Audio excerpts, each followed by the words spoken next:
Thank you so much to Jonathan and Nikita for having me. Like I've been introduced already, I'm a clinical psychologist who does a lot of work around perfectionism. And I thought rather than just making this a really, didactic teaching session, you might be here having your lunch at the same time or whatever. I just wanted to see first what people want to get out of a brief chat about perfectionism and burnout. So if you want to put anything down in the chat window, I can kind of keep an eye on that as I'm speaking as well, so we can make it quite interactive. I do talks for up to 1,500 people, at which point I do not have the ability to follow the chat window, but occasionally when I do smaller, more intimate things, then I can have a look at that as well. So I want to just show you through an example, through a bit of storytelling of how we can understand perfectionism and when that can lead to burnout, how they're associated, because not every perfectionist hits upon burnout and not every person who's burnt out is a perfectionist, obviously, but they do correlate. So I wanted to show you a few things from my own life as a storytelling kind of example to make this a little bit more memorable for you, because I'm sure that a lot of us have had our fill of slides and didactic teaching. So keep using the chat window. And I'm also at times going to ask you to just like hands up if anyone recognizes this. If you can use the chat window for this, this can be a really powerful tool where people go, yeah, I have that, or yes, I recognize that, or yes, me too. That can be really powerful in the sense of having a bit of vulnerability, sharing a little bit of what you're feeling, and then other people who may not be so comfortable with that vulnerability could at least read it and go, I'm not the only one. And that's a really powerful thing to know that you connected with others who are on a similar journey. Because newsflash is that perfectionism is on the rise. We know that through research that the rates of perfectionism are going up. So it's not going to be that in a room of 42 people, obviously those of you who are here today are probably here because you're interested in this. Either you were thinking that maybe I'm a perfectionist, maybe I'm hitting burnout, or you know someone who is. But if you look at an average classroom of say 30 students or something at university, or even younger ages, you've got school kids, you are looking at 1 in 4 are going to struggle with common mental health problems. That's anxiety, depression, things like that. Now, perfectionism isn't a mental health problem as such. It's not a classified diagnosis, but it's more like an umbrella term that leads to some of these common mental health problems. So unless you have an awareness of the perfectionism possibly driving your anxiety or low mood, it's going to be really hard to treat the anxiety and low mood. And those are the things we can get help for. So I needed to say that first because I am a mental health practitioner. I am a clinical psychologist, which means I treat mental health problems, but this applies to everyone. We are all under this sort of spell of the pressure of perfection in our today's society. So that said, I wanted to do a presentation that is kind of on brand for what I do. So let me start by sharing my slides. So today I have that many slides. You can see them here. They are 5, right? I went into a presentation that I've done before for Google, I think, and I just chopped out all the bits in the middle. And I thought, you know what? We don't need to hear all of it. I can talk to you freely about it because there's a reason why I did this, rather than sitting here tweaking these slides again, making sure they fit perfectly for this audience, is that I had a 6-month-old baby, right? I don't have capacity to tweak and tweak and tweak and go through all of that for something that I'm volunteering my time to. Now, I wanted to be open and honest about that to show you that one of the tricks in loosening up your perfectionism is looking after your capacity, protecting your capacity, doing what works, taking shortcuts. So although I am going to show you these slides, it's not a lot of it, right? Yeah.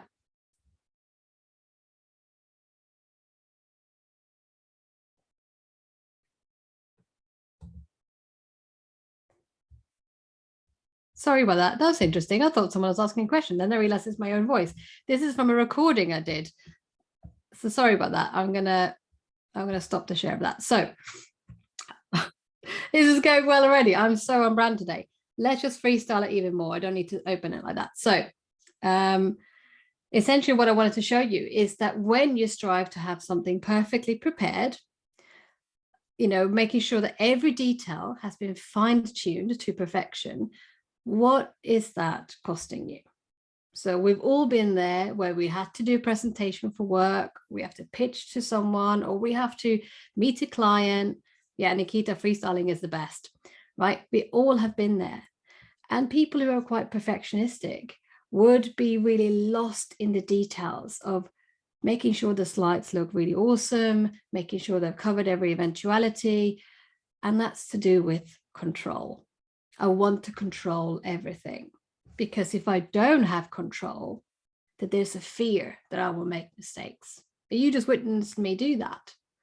And like I said earlier, sometimes we have to cut some corners to be able to get to the finish point, to be able to make it workable for you. So when I work with perfectionists, when I have them in therapy or group coaching, then I try to go for that element of good enough. Now, put that into the chat window if you think that good enough feels like something to aim for, or if you feel that feels like icky, or no, actually that good enough does not feel good enough. Let me know what your thoughts are around the phrase good enough.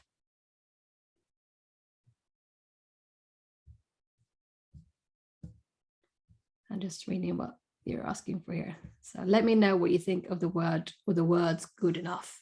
Do you think that's a bar that you want to aim for? Good enough for home, but not school or work. Good enough equals never enough. I feel like I'm half-assing it. Mediocre. Good enough is great. I'm not a perfectionist though. Well done. Thank you for sharing that. Good enough is good enough, but I don't feel it that often. So this is a really interesting thing of how many scripts or narratives we have around performance that is good enough.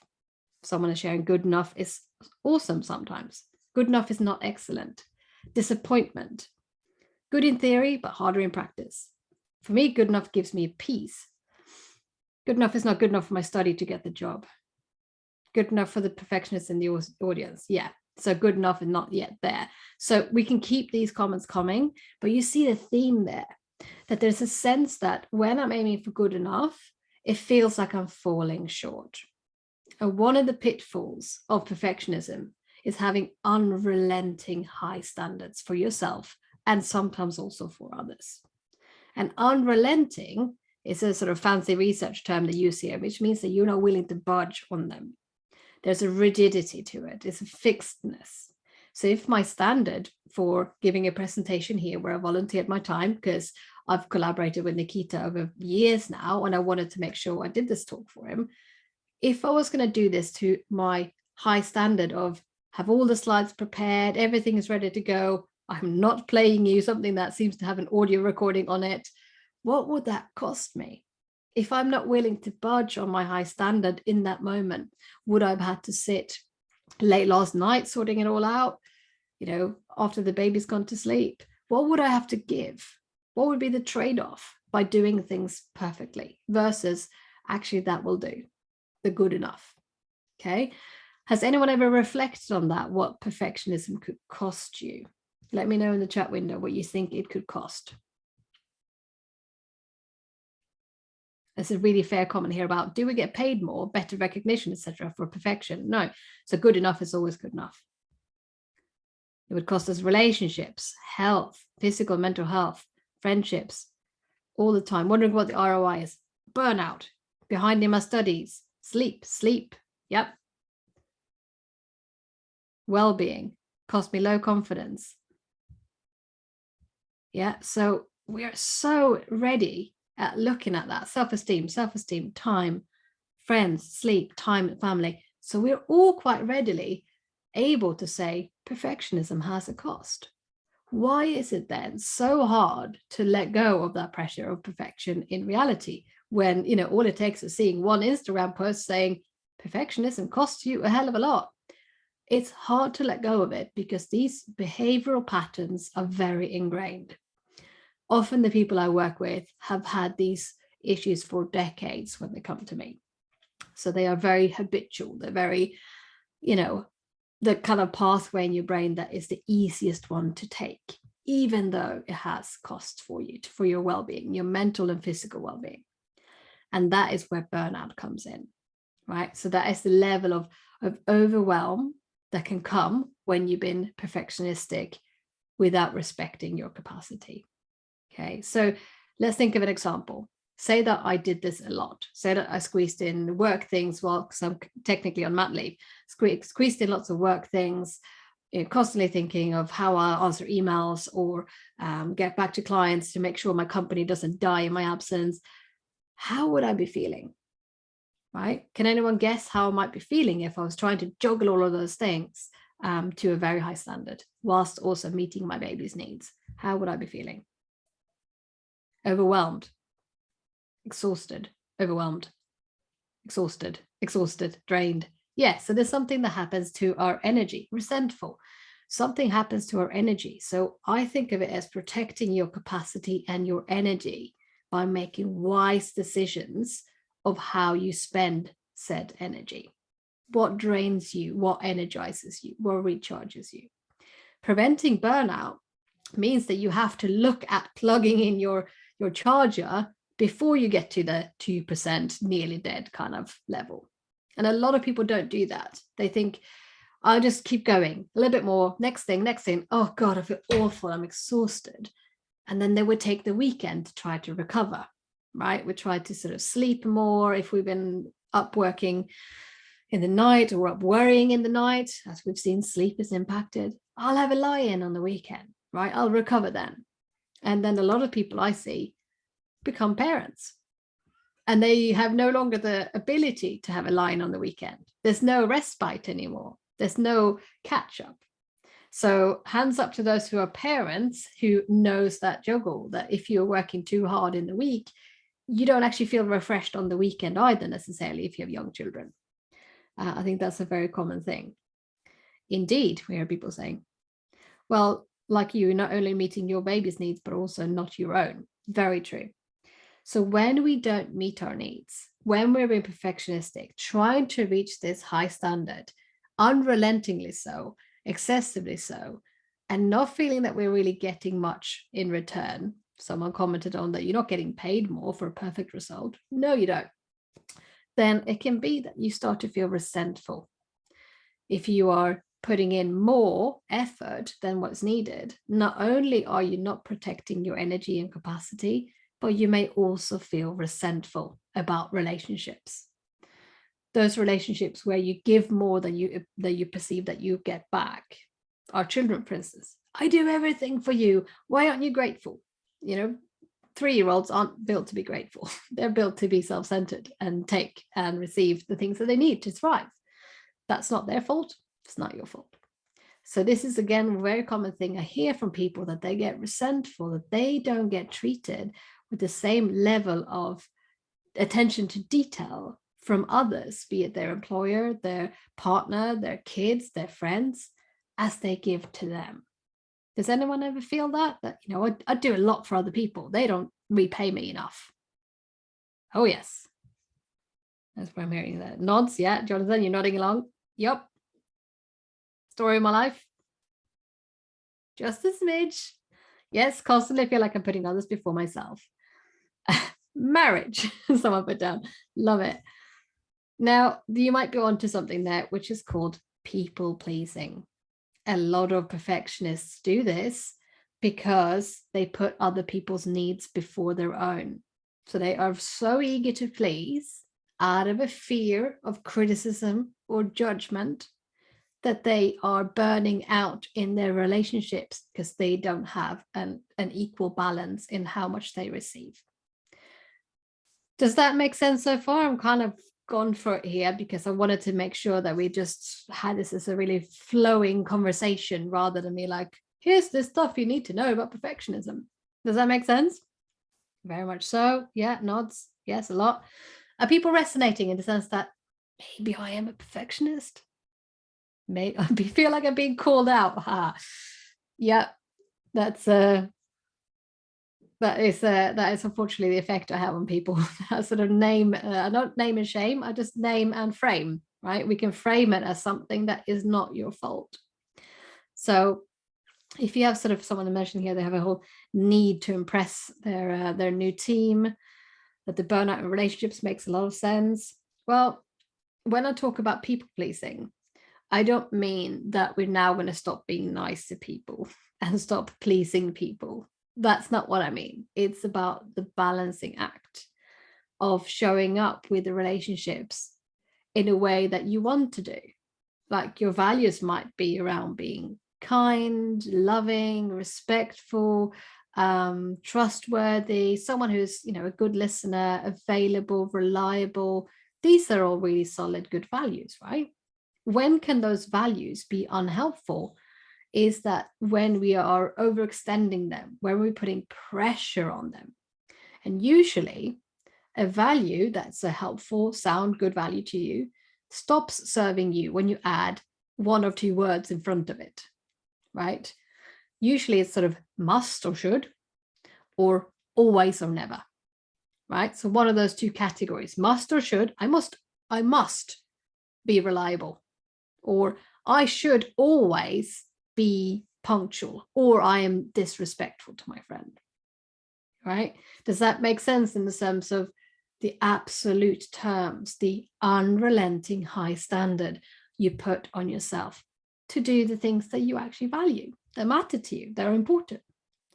So what we do when we work with this in therapy or coaching is to tune into what matters to you. What kind of life do you want to live? What kind of person do you want to be in your relationships? Say, for instance, caring, kind, or respectful. And then we soften those rigid rules you have around how you must show up, the must. In research, it's actually been referred to as masturbation, which I find quite funny because I've got that sort of sense of humor.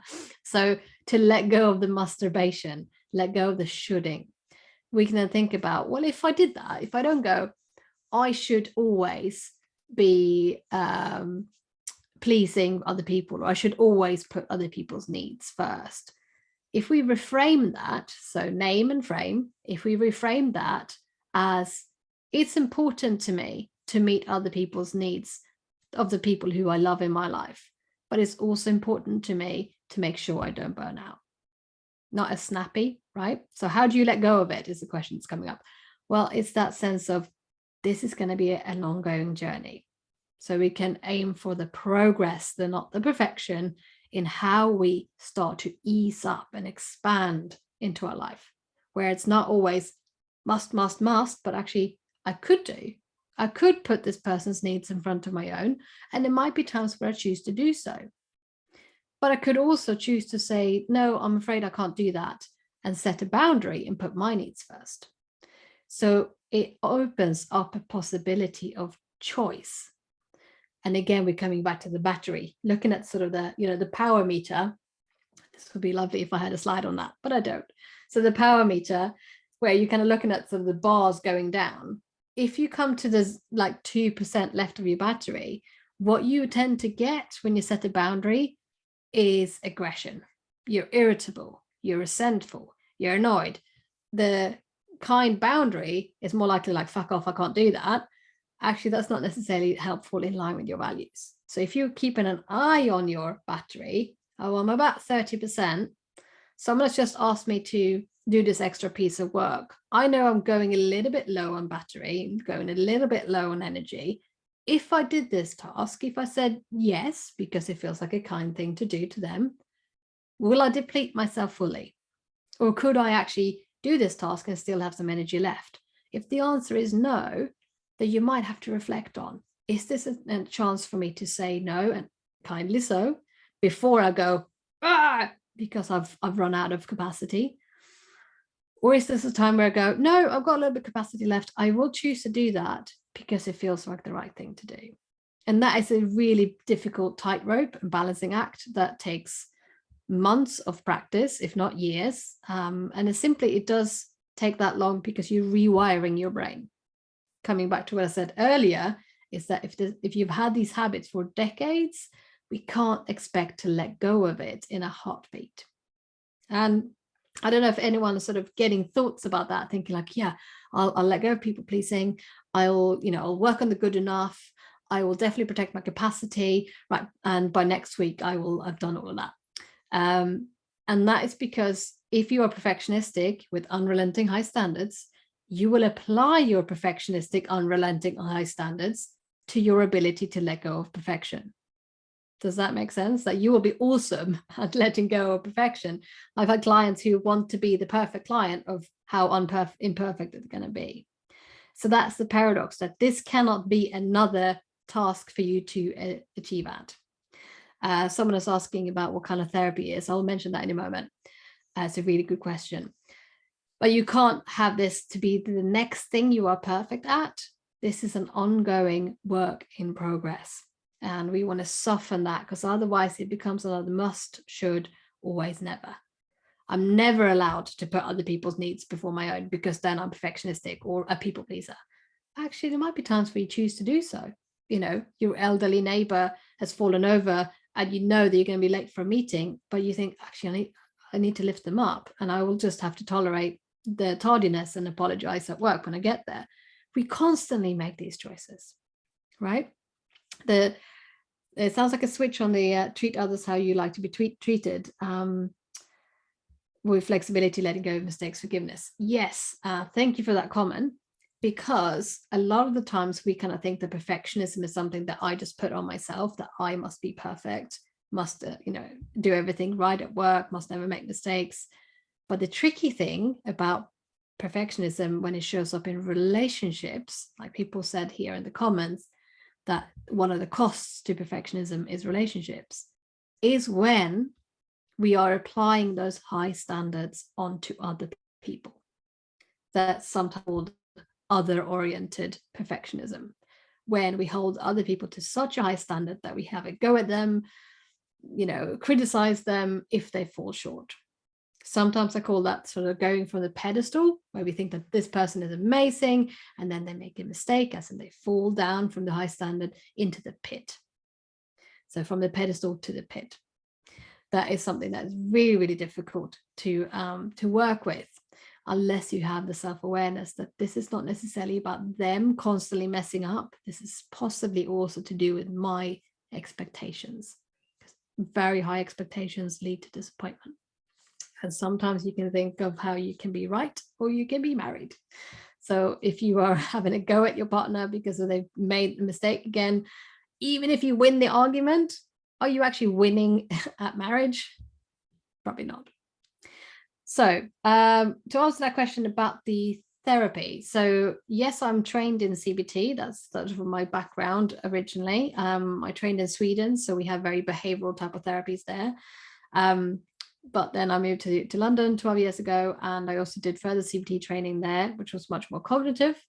But I would say that I layer it up with a lot more sort of contextual behavioral therapies. I use a lot of acceptance and commitment therapy, which is very linked to values, and compassion focused therapy, which is linked to obviously kindness and compassion. Is sort of treating yourself and other people with deep empathy, understanding, but also having the courage to say no. So compassion is something that is as an antidote to perfectionism. If you're able to be compassionate with yourself, you would also say, look, I know you really want to do this thing, which would be really kind for that other person, but you need to protect your capacity here. You need to make a wise decision. And maybe at this time you need to say no. That is an example of compassion, because compassion involves the strength and the courage to do hard things. So I'm seeing so many lovely comments. I love when people are chatting along. Are you seeing that as well, Jonathan? Michaela. Yeah, I'm watching it all. It's I think that you're much better at multitasking than I am. I don't think I could ever manage to be talking and reading at the same time. So I'm reading only some of them. I see them flash by because I love that you said multitasking, actually, because it's something that a lot of perfectionists pride themselves in, saying, right, well, I can juggle all of this. But what we know about the research around multitasking is that actually you can't juggle multiple things at the same time. You switch your attention from one to the other. Mm-hmm. So it's actually more, appropriately called switch tasking. Right. And switch tasking is really draining and exhausting. So I'm choosing consciously to switch my attention when it suits me. So when I'm mid-flow and the chat comes up, I'm not looking at it. Right, and then I'm choosing consciously, like I'm going to dive into the chat and then I'm going to dive back into my talk. And on a day when I would have had less sleep, perhaps I probably would have had to go, nope, can't look at the chat because I can't switch back and forth. That takes wisdom, that takes insight, that takes awareness of who you are and how you function best, rather than putting pressure on, again, I should be managing the chat window perfectly. I should not miss any comments. I must not let anyone down who had high expectations of this talk. Yes. Does that resonate? Absolutely. Yes. Yeah. I was thinking, I'm not sure how much you've got planned that you want to say, but I as much or as little as anyone wants. Lovely to hear people's voices. And if you'd like to stick your cameras on to see your faces, we've just got a bunch of names at the moment. It would be lovely to see people as well. If you'd like to chime in, unmute yourselves in a second, and ask, raise your hand, ask Michaela some questions. That would be great to have some feeling a bit more interactive as well. There's so much going on in the chat. There's so many different ideas popping up, and we've been very focused on perfectionism and the links towards and how that interacts with burnout. And what we see as burnout is also something I'd be very interested to hear people's views on. My own thoughts listening to you, and given that I take quite a similar role as yourself, as with my hat on as a clinical psychologist, is I speak often to people who are in that space of if maybe, let's say, burnout or high levels of anxiety, and maybe imposter syndrome. And I'm often speaking to people who are in sort of large consulting groups, finance, where the big organizations they're working for, have done a pretty good job over the years of placing all sorts of different pressures on them, from what I can understand and the way they describe it to me, in terms of pushing and pushing and pushing them towards being the absolute best that they can be all the time, and putting 150% in constantly. So how much do you think organizations are to blame for the way that people engage in this kind of behavior? And in what can organizations maybe do in order to take off some of that pressure that people feel placed on them? It's a good question. And I saw that it popped up in the chat as well, around sort of the individual pressure, or, is this to do with the individual? Is it to do with the organization? And I think it's a really complex question that has a complex answer. And I think there's a bit of both. So when I work with individuals who are, say, burnt out, or with chronic fatigue, or sort of a long-term sickness, or absent from the workplace, we work a lot on identifying how much of that pressure to perform and to achieve and to be perfect. I mean, that perfect word is sort of a bit of a red herring, but say let's perform then, or achieve. I work with a lot of ambitious high achievers. How much of that pressure to do that, to constantly meet that goal, and meet that bar, is to do with you, and to give some background, that can be that you've been raised in a high striving household. Maybe you were only praised for when you were achieving, praised for when you were doing well.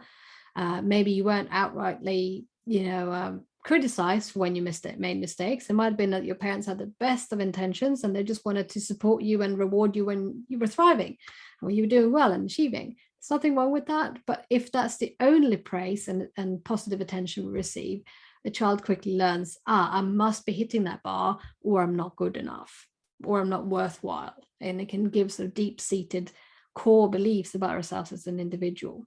So when a person like that, and I'm not saying I'm blaming anyone's parents, because this is a multifaceted thing, there's to do with lots of things in your environment. It could have been that you've experienced a particularly bad teacher in school who shamed you for when you made mistakes, and everyone in class laughed, and then you remembered, that's not safe. It's not safe to make mistakes. I won't get myself in that position again. I will keep striving to be perfect, right? So there can be lots of things that build into that individual pressure, the within you pressure. So I look at individuals in that sense, but it's not enough to just think of the individual, because you then put almost like victim blaming on that person for experiencing burnout in what could potentially be a toxic environment. And we wouldn't blame, I'll give you the perfect example here. We wouldn't blame this poor potted plant for looking like this when it's been sat in my home office, where I've not been working particularly much for the last 6 months. I forget to water my plants. You wouldn't be blaming that plant for being in that kind of state when it's not been provided with the right nutrients. It's not provided with the optimal environment to thrive. So that's this where it's sort of like a multi-pronged approach where you look at how much are you bringing to this table and how toxic is this table? Do you want to walk away from the table, bring your high ambition, your high sense of achievement and striving somewhere else? Or are you able to lower your standards? If you lowered your standards by 5%, like I'm not going to take away people's ambition and just say, don't give a shit about how you do at work. People are eager to achieve, and achievement is linked to our sense of self-worth. It's important. But if you toned it down by 5%, 10%, would it be possible for you to feel more fulfilled, to create more meaning for yourself, to have more capacity, to protect your energy from draining? Or if you did that, if you lowered your standards by 5 to 10%, what would this workplace do? Would they actually penalize you for it? Are they expecting you to reach that bar every single time? If that's the case, then we cannot do that individual piece of work only, because the individual is going to quickly learn that that is not safe or will be punished for it. And in those times, it's been much more about having kind of a phased return where you're spending a lot of time talking about mental health to that employer, or ultimately the employee chooses to leave and go to an environment where they're allowed to thrive, where they will be given the right nutrients. A comment came up in the chat about Carol Dweck's work around mindset. And yes, fixed mindset is a big part of this. So fixed mindset is when you are saying, I can't do this, I'm no good. Whereas a kind of a growth mindset is where you're allowing yourself to learn through mistakes by saying, I can't do this yet. What do I need to be able to learn this? What do I need? What resources, what support do I need? What can I learn from this mistake that I made? And how can I thrive from failure? In sort of, I'm not sure if Carol would have agreed with that, but that's sort of how I talk about fixed and growth mindset, that we can allow ourselves to correct rather than criticize around our mistakes. That's really interesting, Michaela. Thank you. So I think what you're saying, maybe from your side, or more your role, more so as a someone who sees people one-to-one, and often it's about finding the balance between where there is some space for maneuver within the person who's coming to see you, who's suffering and in distress, but also looking at the system that they're in, and trying to understand where those boundaries lie and what can be shifted. Yes. But it does sound like at times there are most certainly certain structural systems in place which are having a negative impact on people's situations. Maybe that's something that we can bring up as a conversation next time. I know it's an ongoing conversation, many organisations, in terms of we're very concerned for our employees' mental well-being, but at the same time, the bottom line is we're trying to make lots of money here, and we're going to push people as much as we possibly can. So how do companies really explore that paradox and still make money, essentially, without burning their employees out? I've just mentioned, it's great to see so many people here. Please do put your names down in the chat, your LinkedIn contacts. It'd be lovely for everyone to be able to link up with each other, as always, at these events. Does anyone have any particular questions so that we can hear other people's voices here today as well?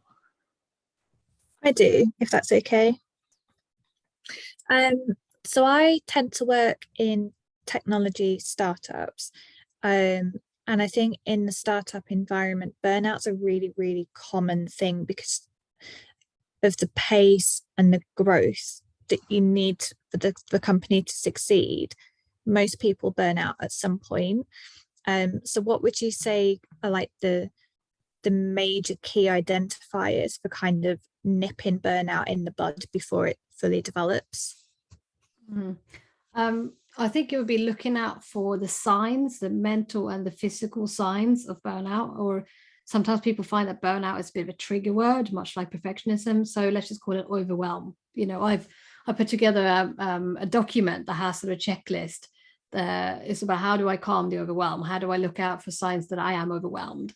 Because if we're going to be really kind of cynical about it, if we look at from a cost effectiveness point of view, if we look at what's going to be helpful for this organization, this startup that's obviously needing to make money, needing to have a turnover, otherwise it's going to crash and burn. We then think actually performance-wise, it's not cost effective to work towards burnout, because there's a lot of costs involved in getting new staff on board, training another person. Whereas if you were actually almost like thinking of like keeping the gauge kind of properly, sort of if you go from I'm not working at all, I'm really bored, it's mundane, I'm not doing anything, and underperforming, to I'm overperforming and I'm hitting burnout because I'm kind of caught up in overproductivity, then somewhere here is obviously where you want to be in the gauge, and that can teeter back and forth a little bit. But if you are kind of heading more towards this side, when you're getting overwhelmed, there might be that you're seeing that your sleep drops. You can't sleep because your mind is worrying a lot at night, very busy mind. You're waking up really early in the morning. You feel exhausted even when you've had a good night's sleep, enough hours in the bed. You're finding that's really difficult to concentrate at work. So you're struggling to start a task. You might be caught up in procrastination. All of those things are very commonly associated with perfectionism. So again, like not every perfectionist procrastinates, and not every procrastinator is a perfectionist, but there is a big crossover.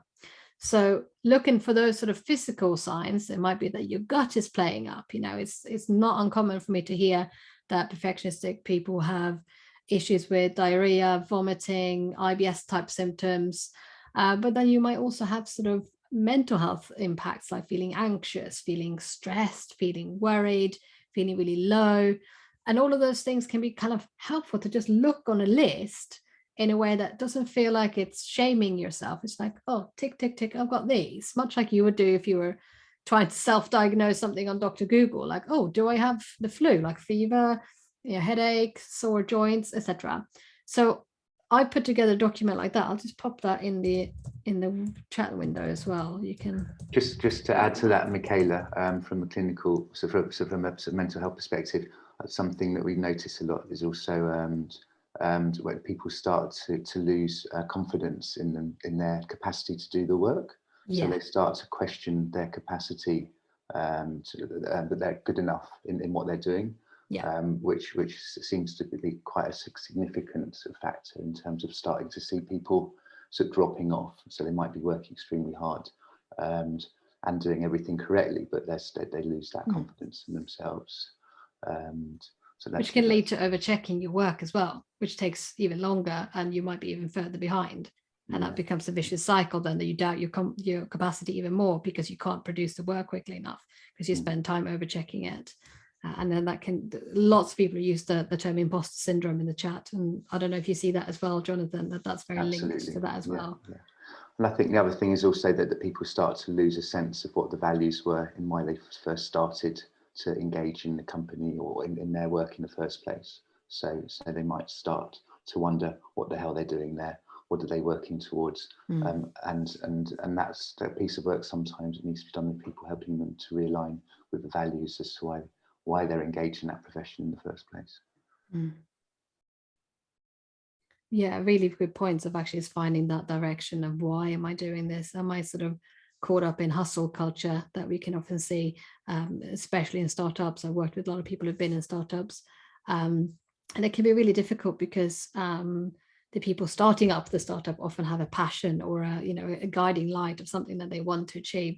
So the best tip is I can say that actually, if you're going to get there, if you're going to get to the vision that you have, then you need to do that sustainably. And sustainability doesn't just mean about the environment of our planet, but also your inner environment, your inner world. So if I'm going to sustainably reach these goals and follow my values, follow my passion, I need to be able to follow that ambition without drowning in it, is what I often say. So that's something I would advise founders of startups, that if you want to get there, you need to look after yourself, and you need to look after the workers who are joining you in this mission. Otherwise you will fail at reaching that mission.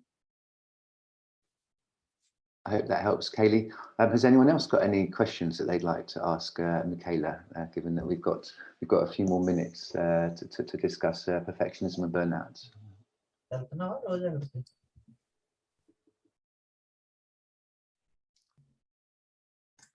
Okay, so my name is Ganpat, and I'm working on my imposter phenomena with personality traits. So as I was finding like some of the fun, like as that's now released new like Peaky Blinder. In that movie, you always see that they always perfectly. He always talk with the passionate about their work, and like he always have the point with the like personalities and like alpha personalities. Those they think like the or those who have the perfectionist, they perceive as a alpha male or alpha personalities in that one. So these kind of movies or these kind of things are like impacting people's mentality with perfectionism. What do you think about that one?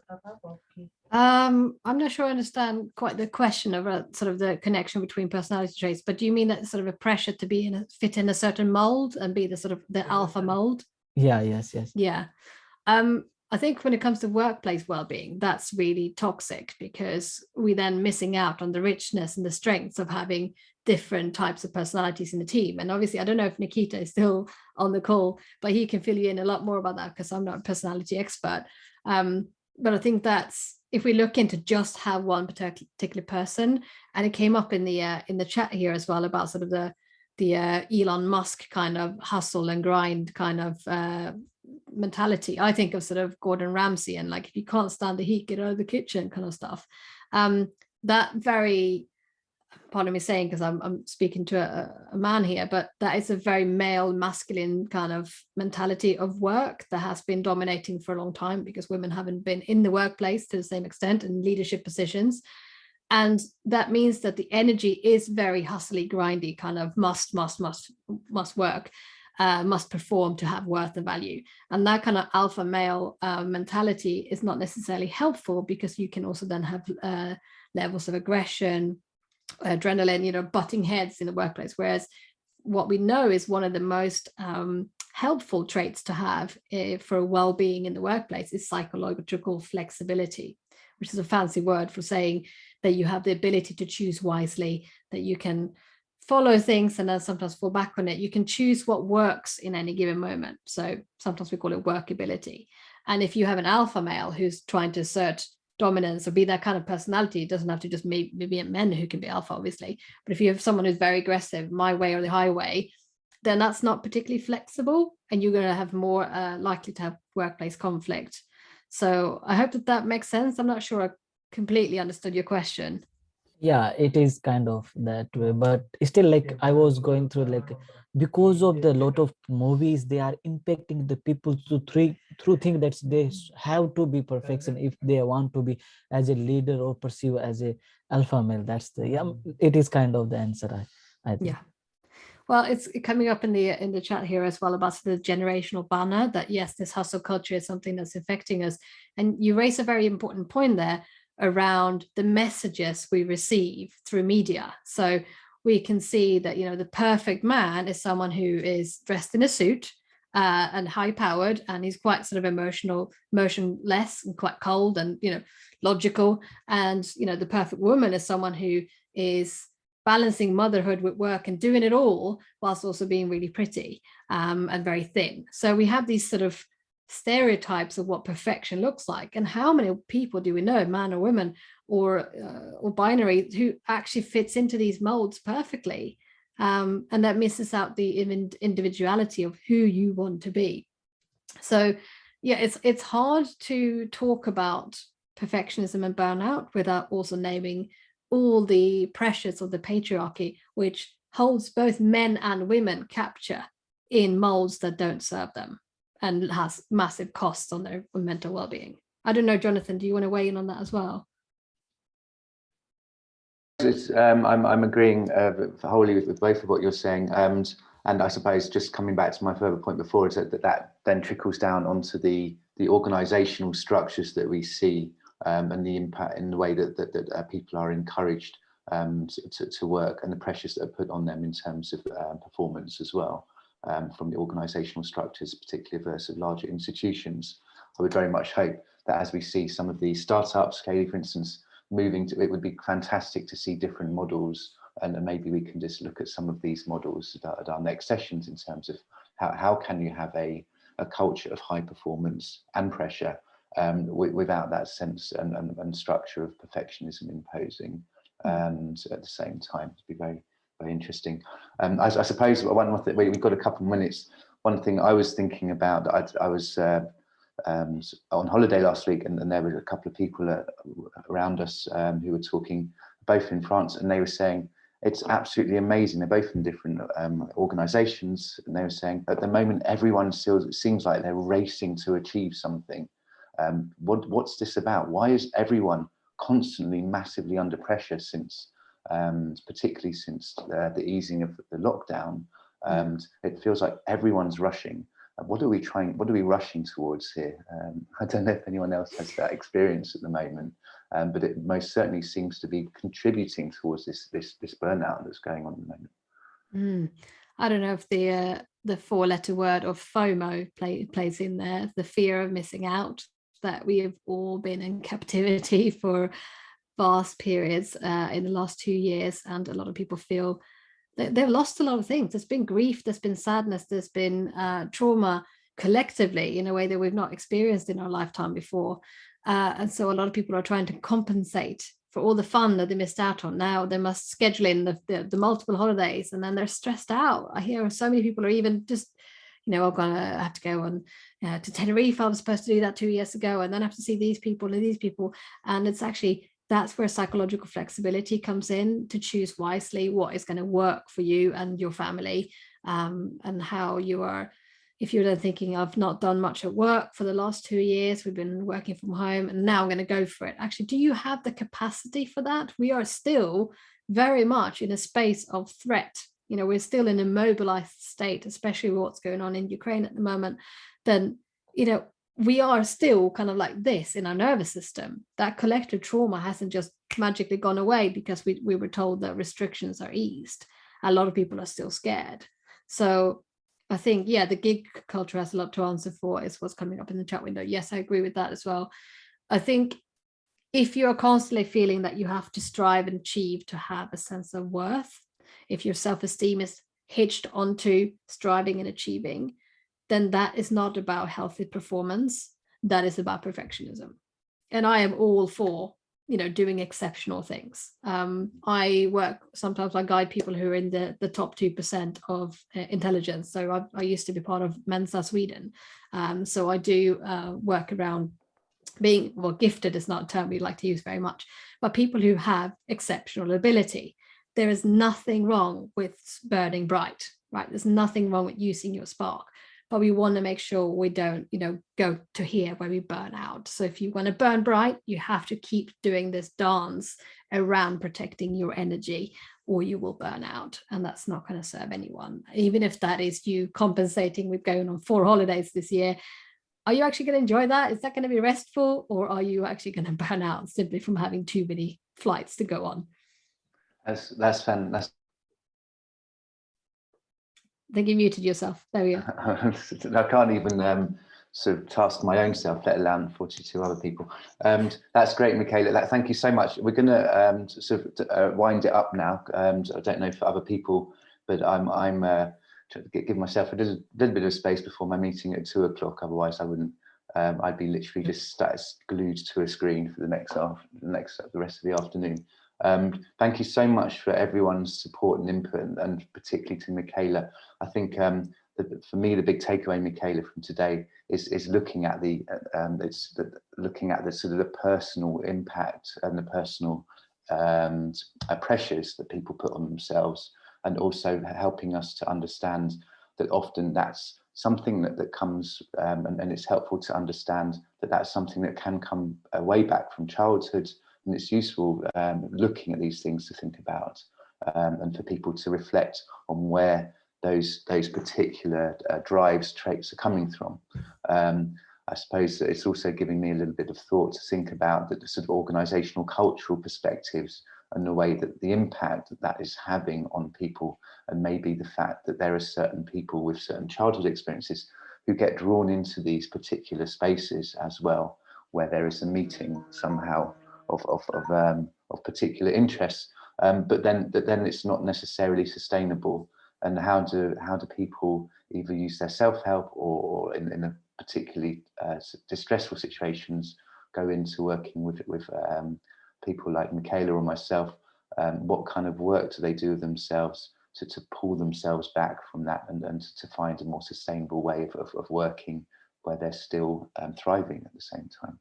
Absolutely. And this is what I'm most passionate about, helping people to find more joy and meaning in a sustainable way. So I do everything from one-to-one to workshops and talks and group coaching programs. So someone said, do you have a book? It's like, yes, I do. I do have a book called The Lasting Connection, which was going to be on my slides that I didn't show. But you know what? I've had lots of lovely feedback there in the chat window, and just goes to show that even if things kind of went a bit astray, like, it doesn't matter, trust that you have enough, that you do enough, and that you are enough in how you show up in the world. And I hope that nobody left this talk thinking, well, I expected there to be 43 slides and she didn't do a single one.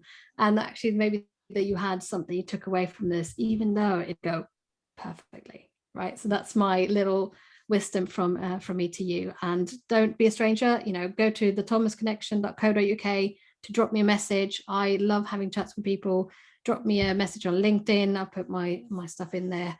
And I would love to hear from as many as possible what you took away from this chat. And thank you so much to Jonathan for inviting me. Fantastic. Thank you so much, Michaela. This talk was brought to you by a company called Headrock, and also in conjunction with Nikita. And do tune in. We'll be coming back next month. And I think we'll probably be looking at maybe some of the way that we can shift or think about the organizational structure. So those people there who are working in wellbeing HR, organizational psychology, how can we structure those organizations so that there isn't so much pressure and we're not just doing a tick boxing exercise around people's well-being at the same time. So we hope to see you all then. You take care, everyone. Bye, everyone. Bye. Thank you.